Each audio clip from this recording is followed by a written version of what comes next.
Welcome to the Guide to Assessing Rainwater and Stormwater Harvesting Potential to meet multiple challenges and provide multiple benefits.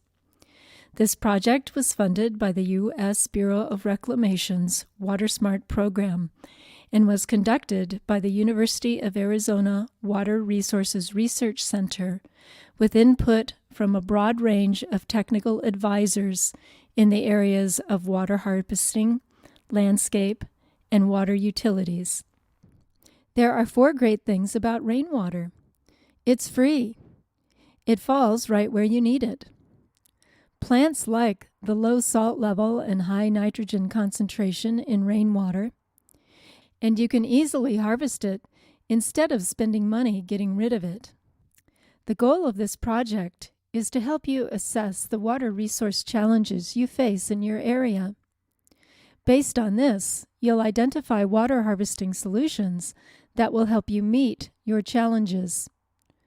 We help you do this by providing a series of tools and steps that help you assess your conditions and design water harvesting approaches that provide multiple benefits at many scales. Who will this help? This project is designed to help decision makers who work with water resources. These include water utilities, water resource managers, flood control engineers, stormwater managers, and many others dealing with today's water resource challenges. And of course, it helps the people using water in your community. There are a number of land use sectors that have water harvesting potential. These include single-family residences, the common areas of multifamily developments and subdivisions, commercial-scale buildings of all kinds, the rights-of-ways and medians around streets, and large-scale stormwater management at sub-watershed scales. This project focuses on arid and semi-arid climates of the U.S. Southwest, ranging from southeast California and southern Nevada to West Texas. These are known as the Desert Landscape Conservation Cooperative Area. We have mapped population centers with 50,000 people or more, and specific data is provided for these mapped locations. In addition, the tools and steps provided here apply throughout this area. 5 tools are provided to help you assess conditions in your location and select the right water harvesting approaches. Tool 1 is the presentation you're watching right now. The second tool provided is the Water Harvesting Assessment Spreadsheet. This is a complex Excel spreadsheet that has been provided to your facilitator.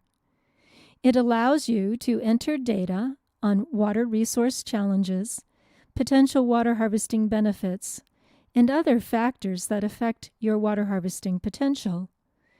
Using the spreadsheet, you generate graphs that illustrate your local conditions. Tool number 3 is the catchment-to-canopy-area ratio spreadsheet. This Excel spreadsheet contains data for precipitation, evapotranspiration, and plant water use data for the Desert Landscape Conservation Cooperative mapped areas. It allows you to generate site-specific graphs of this data that help you evaluate appropriate water harvesting approaches. Tool number 4 is the Water Harvesting Resource website, available at the address in the blue box at the top of the slide.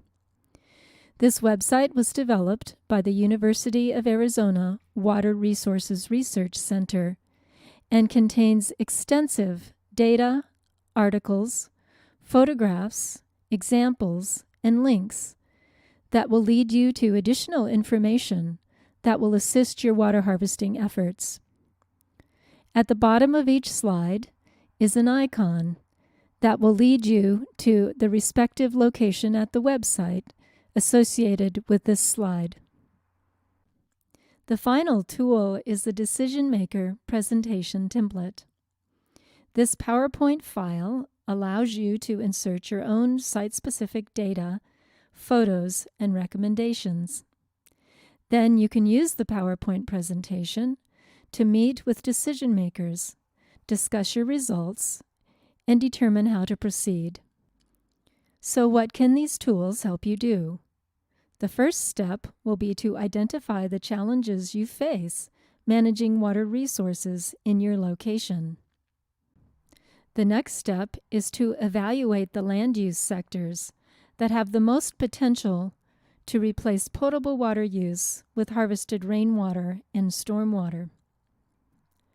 In the third step, you're going to understand the benefits that water harvesting strategies and techniques can provide throughout your community.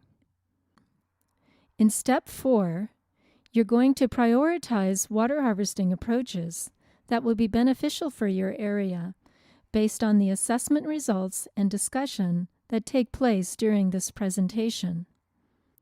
In step 5, you will estimate the catchment-to-canopy-area ratio that will help you support vegetation in your area for a specified number of months per year. In step 6, you will be shown important design guidelines that will help ensure that the water harvesting efforts you undertake will yield safe, effective, and multi-benefit results. In step 7, you'll be shown a range of key implementation steps that have been used to undertake water harvesting in a range of locations. You will select from among these steps to determine the best way for you to implement water harvesting in your location. In step 8, you'll communicate your water harvesting recommendations using the PowerPoint template provided. Here you'll talk to staff, decision makers, and the public about your assessment results and steps you can take in your location. So let's get started with step 1, identifying the challenges you face. You see listed here common problems in the arid and semi-arid Southwest. In many areas of the arid and semi-arid Southwest, water demand is beginning to exceed water supplies. New supplies are expensive and difficult to secure, and their availability in the future is uncertain. You may have insufficient potable water supply to meet the peak demands that occur in hot, dry seasons. This can result in the need for large capital investments to increase your capacity to deliver this potable water. Demands for potable water may be resulting in negative environmental impacts. Groundwater pumping can cause land subsidence, as illustrated in the land surface elevation drops between 1925 and 1977 in the San Joaquin Valley of California. Potable water pumping can also compete for riparian vegetation needs in the arid Southwest. Climate change can both increase water demand and simultaneously reduce water supply. Ongoing heat and drought are stressing vegetation and people. The American Southwest is billed as ground zero for climate change. The urban heat island effect is resulting in increasing daytime and nighttime temperatures. As a result, we need more tree canopy to counteract it, but at the same time, the trees need more water to support their growth. Even in the arid Southwest, there are high rainfall events that result in flooding in streets and in area rivers. Because of the hardscape that's being built into our urban environments, this flooding is becoming more flashy with higher flood peaks. Control of the stormwater volume is an increasing challenge throughout the Southwest. Stormwater quality issues are becoming more compelling in the Southwest. We need to reduce the contaminants in stormwater to keep our environment clean and meet stormwater quality discharge permit requirements. Now pause the presentation and identify the challenges that you face. You'll be provided with a fill-in-the-blank form.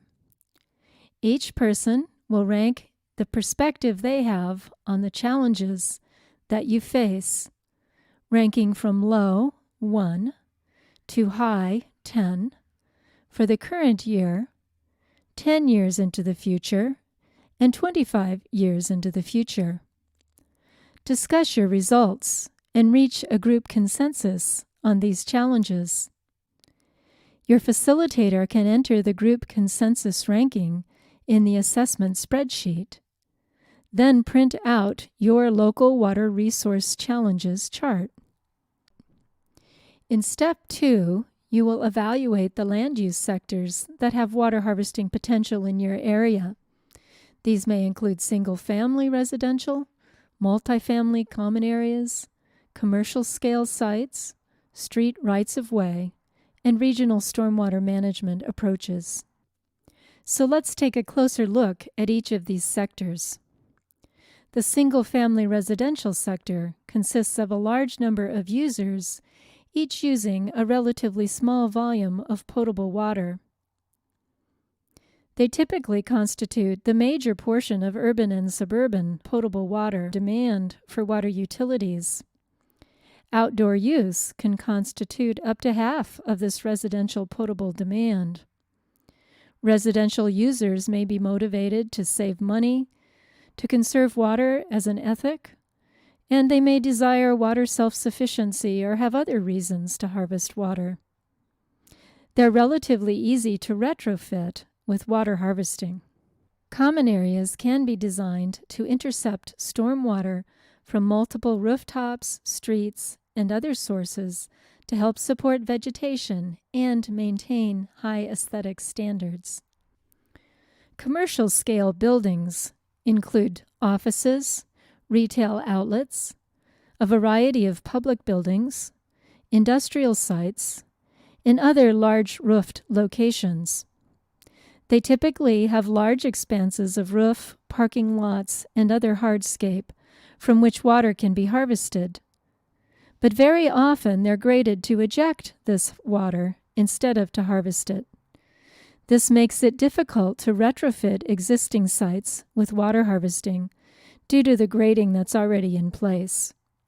However, new and substantially rebuilt sites can be designed to convey runoff water from multiple hardscapes to depressed landscape areas, where the water can be used to help support vegetation. Both public and private streets and roadways have potential to harvest water in medians and adjacent rights-of-way. In some cases, the existing medians and rights-of-way may be irrigated using potable water. Streets are typically designed to shed water away into storm drains instead of making use of it. But existing streets can be retrofitted if they have a central crown by cutting curbs and allowing street runoff to enter into adjacent right-of-ways with planted vegetation. New streets can be designed to convey runoff to both the vegetated medians and adjacent right-of-ways. Stormwater management approaches can range from localized on-site interception of stormwater runoff to broad-scale regional management. Some multifunction stormwater areas may be irrigated with potable water to enhance the appearance of vegetation.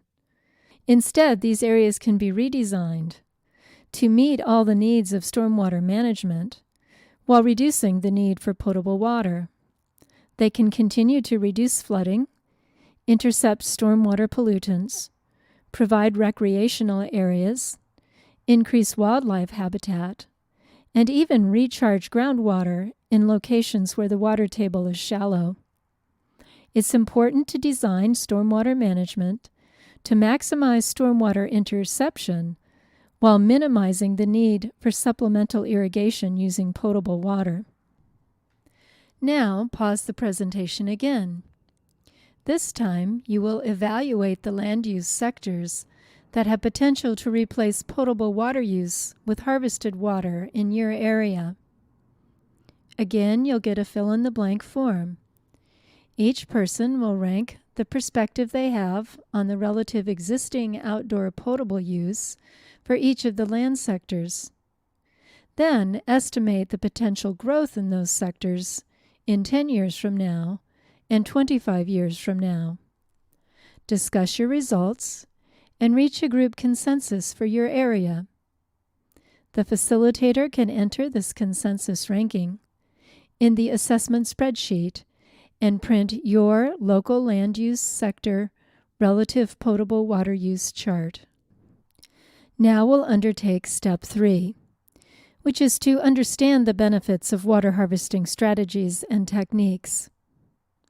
We'll start by defining water harvesting, which is a strategy to intercept rainwater and stormwater and put the water to beneficial use to support trees and vegetation and meet other needs. Rainwater is rain falling directly from the sky. Stormwater is rain that has fallen, hit a surface, and begun to channelize, as illustrated in the photo in the lower right. Passive water harvesting is the collection and infiltration of water directly at the surface or subsurface of the land, where it's used to support trees and other plants, manage stormwater, and provide other benefits. Water can be harvested from impermeable surfaces, such as roofs and parking lots and roads, and from natural surfaces, such as landscape areas, bare dirt, and grass. In the top photo, you see the newly constructed passive water harvesting basin with water standing in it after a big rain. In the lower photo, you see the vegetation that has grown in the basin. Infiltration is much quicker once basins are planted. Stormwater harvesting is a large-scale form of passive water harvesting that intercepts stormwater runoff from streets, rooftops, parking lots, and other impermeable and permeable surfaces.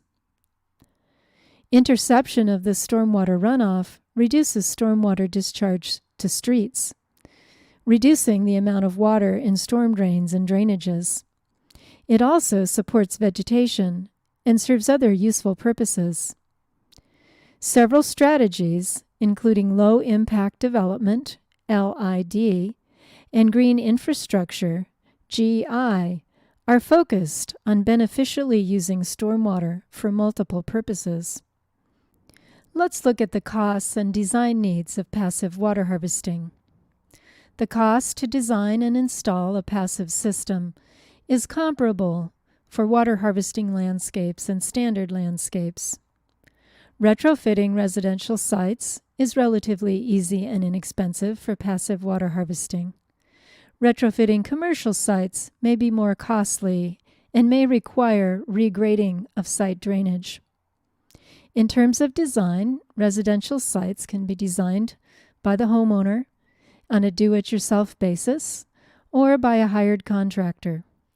Commercial-scale projects require coordination of drainage engineers with landscape designers very early in the design process to ensure that proper drainage is built into the project.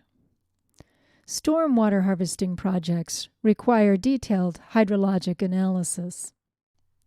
There are many benefits from harvesting rainwater and stormwater in passive systems. They reduce potable water demand, and they reduce the negative environmental impacts associated with providing that potable water use. They provide more water to counteract negative climate change effects and urban heat island effects. Passive water harvesting systems reduce stormwater flows and flooding and can reduce the cost of stormwater infrastructure. They help in intercepting pollutants and improve the stormwater quality that is finally discharged to regional washes. And they can be designed to recharge groundwater in areas with shallow water tables. When you use harvested water to grow trees and other vegetation, it saves on your water bills, increases shade, reduces the urban heat island effect, reduces the energy costs to cool buildings that are well shaded by trees. You can create multifunctional landscapes and recreation areas and improve site aesthetics. Even your property values increase with more vegetation. Plants are healthier when watered with rainwater, and it creates urban wildlife habitat. There are a number of techniques for implementing passive water harvesting for residential sector sites. By raising paths and creating depressed basins next to them, the water running off the path supports vegetation growth that shades the path. Small microbasins intercept water from very small catchment areas to support plants that can be planted within the microbasins. Microbasins can be designed to overflow one to the next. Swales are larger systems to intercept overland flow. They require overflow spillways to direct excess water. A simple technique at the residential scale is to simply recess a basin. Then the water that falls on that basin stays within it. French drains are gravel-filled trenches that allow water to infiltrate into the subsurface and enter the soil underneath and on either side of the trench. Terraces help you to safely step water down from one elevation to the next, infiltrating it at each step. The same techniques can be used at a larger scale in the common areas of multifamily developments and subdivisions. Again, raised paths can support vegetation in adjacent sunken basins. Large multipurpose basins can intercept water from rooftops, sidewalks, parking lots, and other hardscapes to create recreational spaces available to everyone in the subdivision or multifamily residence. Parking lots are great locations to harvest water from. Simply cut the curb and allow runoff from the parking lot to enter adjacent planting areas. Paths can be raised with adjacent sunken basins, or they can be recessed themselves within water harvesting areas, where water from adjacent roofs and hardscape flow toward the paths and vegetation planted along them. There are a number of creative ways to utilize harvested water in commercial sites. Parking lot water can be funneled towards planting areas through floating curb or cut curb. Collector swales can intercept water from parking lots and move it slowly downhill, at the same time supporting vegetation planted within these swales. Infiltration basins hold water in a pooled form for a short period of time until it can fully infiltrate, at the same time supporting grass, trees, and other plants, and managing stormwater. Additional techniques at commercial sites include porous pavers. In the center top picture, bricks are actually mounted on a metal framework with water infiltrating between the cracks in the bricks into the subsurface root zone of the trees. Curb cuts are again common. Terraces help step water downhill. Landscape swales collect water from both rooftops and adjacent streets. Commercial sites often need high levels of manicured landscaping, and it's quite possible to do this with plants supported by rainwater harvesting. To make use of the abundant runoff water available from streets, there are multiple ways to divert water from the street into the adjacent right-of-way. Scuppers move water underneath sidewalks into planting areas. Culverts move water from storm drains collected from streets into large drainage swales. Recessed street medians collect water at the low point of a street, run it safely through the vegetation, and gently out the other side. In some cases, it's not possible to cut the curb and drain water toward a median. However, you can recess the dirt level in a median and retain all the rainwater that falls directly on it. Streets can be sloped to run directly to adjacent swales without the need for cut curbs. Curb cuts are a simple retrofit on streets with crowns. Simply saw the curb and allow water to enter the adjacent basin. Large-scale stormwater management is essential in urban areas and can serve more than one purpose. These irrigated soccer fields are also supported in part by stormwater harvested from adjacent slopes. Multifunctional grass stormwater swales collect water from the street and provide urban habitat. Native plants on the similar system provide additional wildlife habitat. Stormwater needs to be managed at even larger scales, collecting water from many square miles of urban settings. In this example, the blue line shows the channel of stormwater runoff through this regional stormwater management area. The dark patches indicate hydro-riparian habitat, cottonwoods and willow trees, and ponds, supporting wildlife, birds, and providing recreational areas for people. Active water harvesting is a strategy to capture and retain rainwater in tanks for beneficial use at a later time.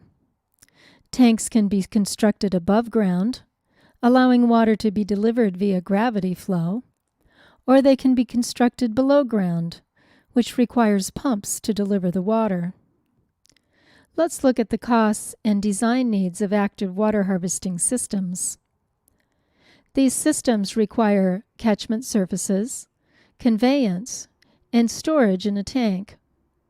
These costs typically range from $2 to $5 per gallon stored for residential sites, or $5 to $15 or more per gallon for commercial sites. Above-ground storage costs less per gallon than below-ground storage. Residential systems can be constructed of small, light tanks and can even be do-it-yourself by homeowners. Large-scale residential and commercial-scale tank systems typically require design and installation by contractors. The benefits of storing water in tanks are multiple. They reduce potable water demand just as passive systems do, and they reduce water bills. Unlike passive systems, the use of tanks can reduce peak season potable water demand. They can also provide water for indoor uses if the water is properly treated. They reduce the environmental impacts of excessive potable use and provide more water to counteract negative climate change effects and urban heat island effects. Storing water in tanks reduces stormwater flows and flooding and the cost of stormwater infrastructure, and also help to intercept contaminants before they reach regional water supplies. And they provide all the benefits that result from using this water to support trees and other vegetation. There are a wide variety of sizes and construction materials for tanks, ranging from do-it-yourself culvert tanks, constructed of freeway culverts set on end, to plastic tanks, metal tanks, and other UV-resistant materials. The cost of tanks varies according to the construction material and size. Commercial-scale tank systems retain larger volumes of water and therefore cost more to construct and maintain. Below-ground systems can be constructed of lined modular units or self-contained tanks. Above-ground systems can be built in series, collecting water from multiple points on a roof into multiple tanks. Tanks can also improve the aesthetics of a site. In this case, native limestone has been used to clad a 2-story tall tank, creating a beautiful asset to this site. Harvesting water in tanks for stormwater management purposes requires very large tanks, which are typically constructed underground. In this case, A decorative fountain releases water to a large underground storage facility through permeable pavers. And on the right, a 52,000-gallon tank is about to be installed. The stormwater stored in this tank will be used to irrigate the landscape. There are a number of tangible economic benefits of increasing urban vegetation using harvested water. Trees that shade asphalt help that asphalt last longer, saving you money. Watchable wildlife opportunities increase the economic benefits in Arizona by over $1 billion a year. Property values increase when street trees are present. Shoppers prefer using landscaped businesses and may pay up to 12% more for goods and services in these locations. Reduced energy demand for heating and cooling saves you money every month of the year if your trees are properly positioned.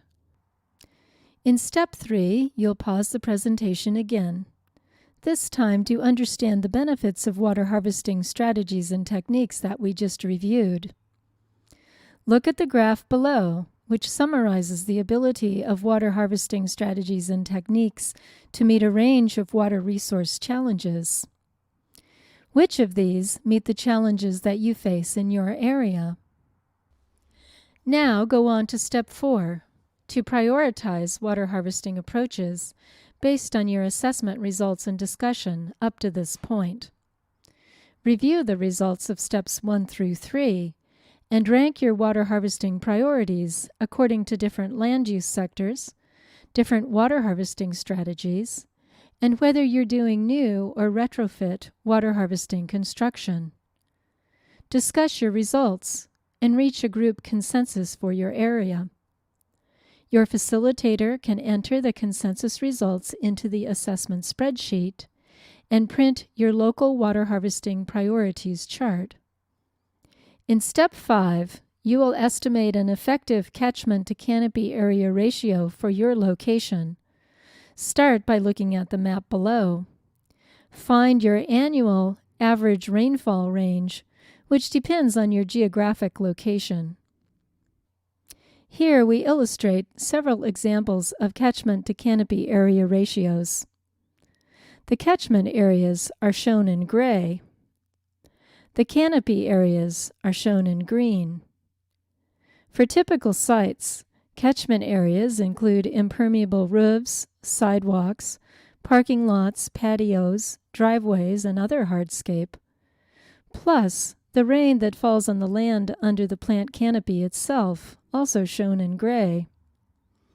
The illustration on the left shows a 3-to-1 ratio of catchment area in gray to tree canopy area in green. The illustration on the right shows a 7-to-1 ratio of catchment area to tree canopy area. Start by graphing average monthly rainfall. Your facilitator has been provided with a spreadsheet to enable them to enter data for your location. Here we show an example for Tucson, Arizona, with average monthly rainfall added up to reach a total of 12 inches of rainfall per year. Next, we're going to create a graph with 50% less rainfall each month. We're going to call this your effective monthly rainfall for water harvesting purposes. This takes into account variations in rainfall intensity, rainfall location, potential impacts from climate change, and varying runoff coefficients for different hardscapes. In this example, Tucson's effective monthly rainfall adds up to a total of 6 inches per year. Now we're going to graph low water use plant water demand on a monthly basis. You see an example here for Tucson, Arizona. Total low water use plant demand equals 20 inches per year and is highest in the months of April, May, and June. Low water use plants are those that are native to your location and also plants that have been imported from other deserts around the world. Your facilitator has been provided with the data needed in an Excel spreadsheet to calculate this for your location. Next, we compare low water use plant water demand to location's effective rainfall. In the Tucson example, you'll see that low water use plant water demand exceeds effective rainfall every month of the year. This information is important in determining appropriate catchment-to-canopy area ratios for your location. Now you will select an effective catchment-to-canopy area ratio for your location. In the example shown for Tucson, a 3-to-1 catchment ratio is being used. Notice that with this 3-to-1 catchment ratio, low water use plant water demand is met 8 months of the year using harvested water.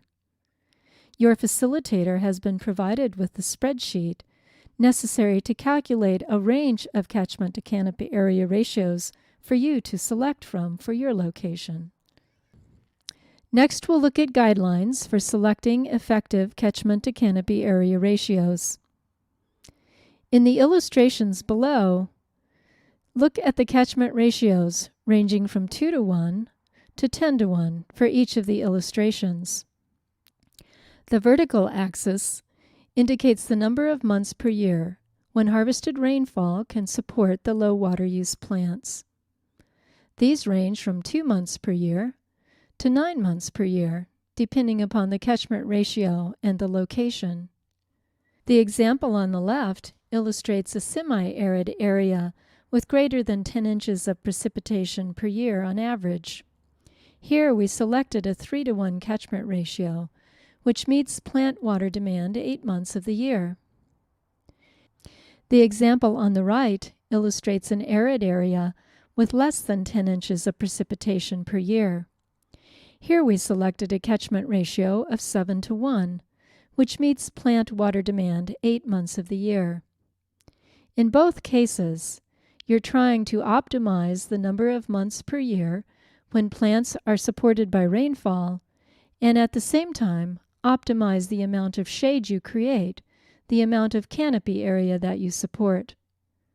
You can use this criteria of trade-off between the amount of shade created and the months per year when you support plants, or you can develop your own criteria for selecting a catchment-to-canopy area ratio.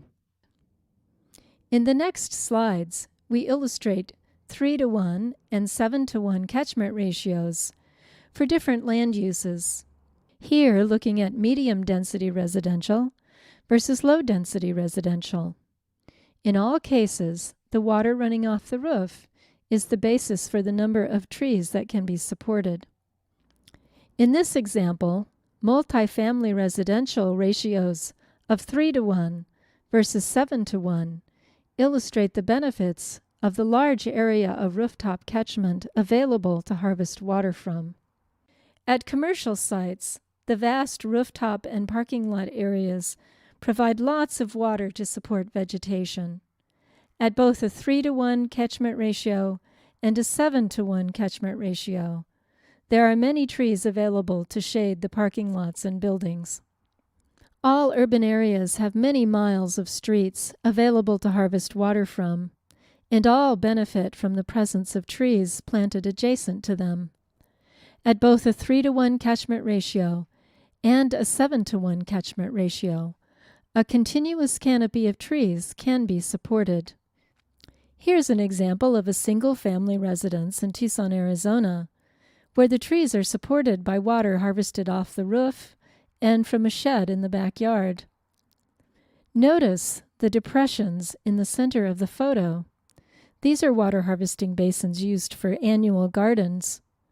The trees are a perennial canopy supported by rooftop runoff. Here, side-by-side multifamily residential sites compare the effect of water harvesting design on the left and a conventional landscape design on the right. Notice the much larger expanse of tree canopy and shade in the development on the left compared to the traditional landscape design on the right. In this commercial example, we compare the same parking lot at 2 different time frames. Between 2008 and 2012, The existing asphalt was removed and the parking lot was regraded. Now the parking lot harvests water from the asphalt into depressed basins planted with native trees and low water use trees. Here you see the before and after photographs of a retrofitted downtown urban area in Tucson, Arizona. Portions of the street have been removed and new planting areas have been developed that are supported by water harvested from the street, creating additional urban shade, wildlife habitat, and improved aesthetics. Here you see a before and after aerial photo of the regional stormwater management area shown earlier in the presentation. In 2002, the site had just been graded and trees had just been planted. 10 years later, you see the effects of 10 years of stormwater management and harvesting in what is now a vibrant wildlife habitat in the urban environment. Now pause your presentation to undertake Step 5.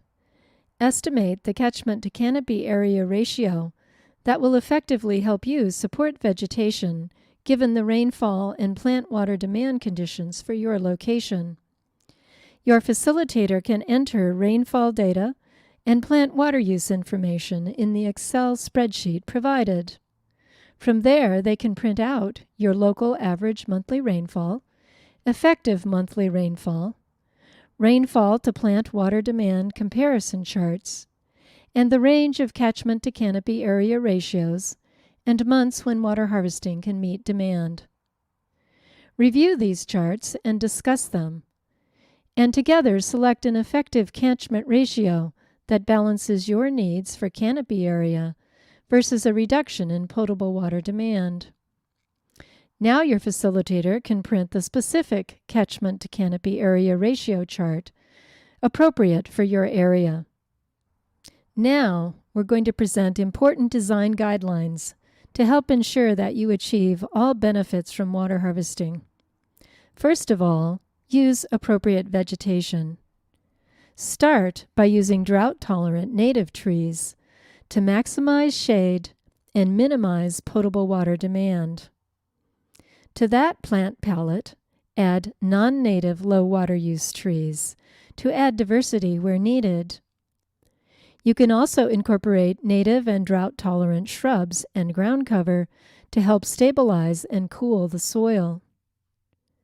Prepare a recommended species list for your area that lists plants and their water use, and note the final size and water needs of these plants. When you incorporate water harvesting, be sure that you reduce potable water use at the same time.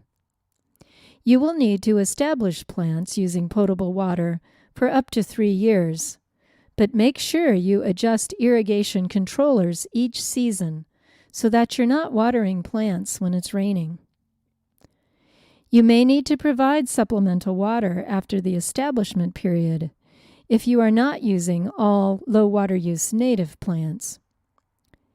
Use rain sensors or other moisture detectors to prevent overwatering when it has rained.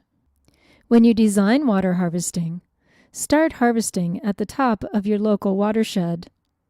Slow, spread, and infiltrate the water in a zigzag pattern, starting from the highest elevation at your site and working down slope. Create multiple small catchments to maximize water infiltration and minimize soil erosion. Always prepare for overflow because there will be rainfall events that overwhelm passive systems and tanks. Passive systems should have rock-lined spillways that direct water from one basin to the next and one swale to the next.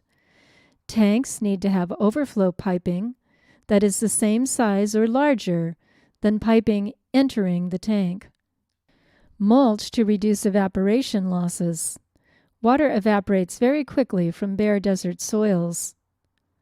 You can mulch using organic materials such as bark, twigs, leaves, and compost, or you can mulch using inorganic materials such as a layer of rocks placed along the surface of the soil. Integrate passive water harvesting systems and active water harvesting systems. Make sure you direct tank overflow water to adjacent passive features. Maximize the infiltration of harvested water into soils to grow trees, create shade, reduce flooding, and to minimize potable water use. If you're connecting tanks to an irrigation system, make sure there's backflow protection to separate the potable water stream from the rainwater stream. Use your water harvesting basins not just to capture rainwater, but additional water sources. Gray water can be harvested in basins, air conditioning condensate, and clean process water. Do not put lower quality water in a rainwater tank, however. This means you do not use rain tanks to store gray water.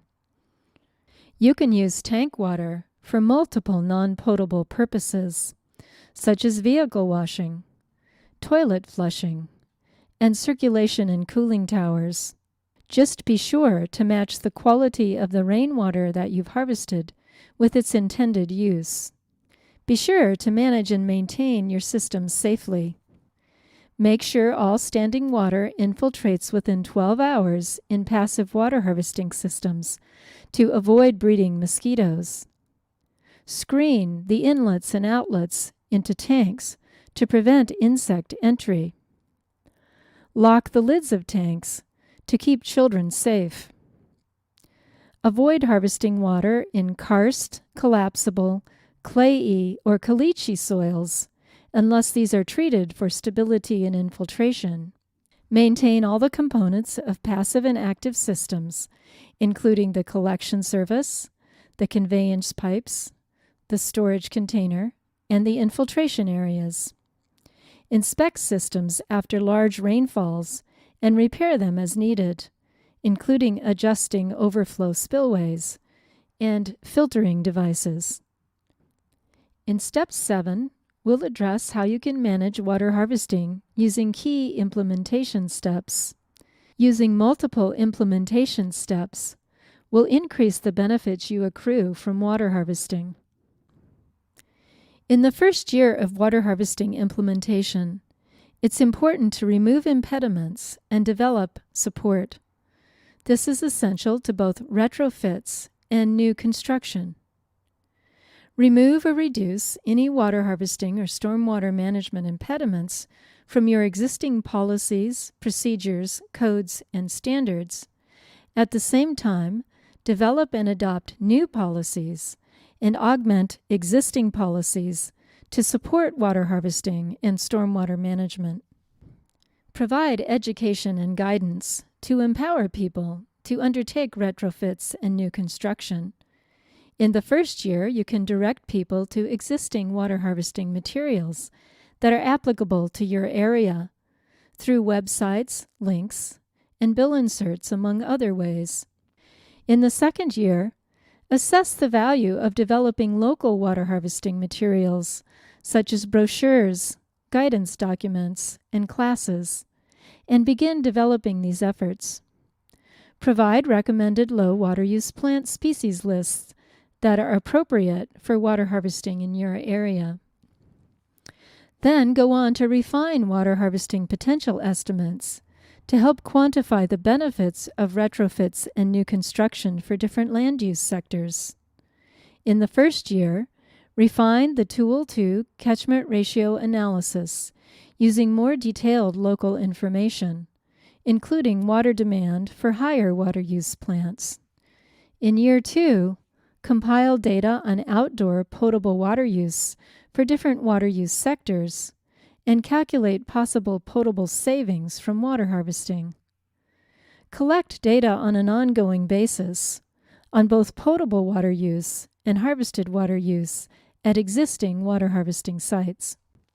Demonstrate water harvesting potential at model sites. This shows your commitment to retrofits and new construction and inspires people to undertake these themselves. In the first year, identify high visibility existing sites and new sites slated for construction that have water harvesting potential. Discuss design work and funding that's needed to add water harvesting to these sites. In year 2 and beyond, commence retrofits of these existing sites and begin installing both passive and active water harvesting models. Incorporate passive and active water harvesting design into the new sites slated for construction, and prepare signage and brochures for all your demonstration sites. You can create tangible incentives to harvest water. This helps pay for retrofits and new construction. Begin this in year 2. Evaluate potential incentive programs such as water fee reductions, cash rebates on tanks and construction of basins, and other efforts. Determine the potential benefits, costs, and criteria for success, and which water users you want these incentives to apply to. Beginning in year 3 and going into the future, identify current and new funding sources, and arrange to raise the needed funding to support incentive programs. Undertake incentive programs when funding is available, and begin to accrue the benefits to your community. A very effective technique for incorporating water harvesting is to use it as a rezoning condition. This is applicable to new construction and creates models in your community. Beginning in year 2, develop goals for potential rezoned sites by addressing ways to increase water harvesting and reduce potable water use. Determine how you will apply these goals to rezoned land use sectors. In year 3 and beyond, develop rezoning language templates and undertake application of water harvesting requirements to specific rezoning cases where appropriate. Regulating water harvesting is a very effective technique for new construction, but it needs the support of the regulated community. In year 2, develop goals for potential regulated communities, addressing ways to increase water harvesting and reduce potable water use. Determine who these regulations would apply to and the benefits that would result.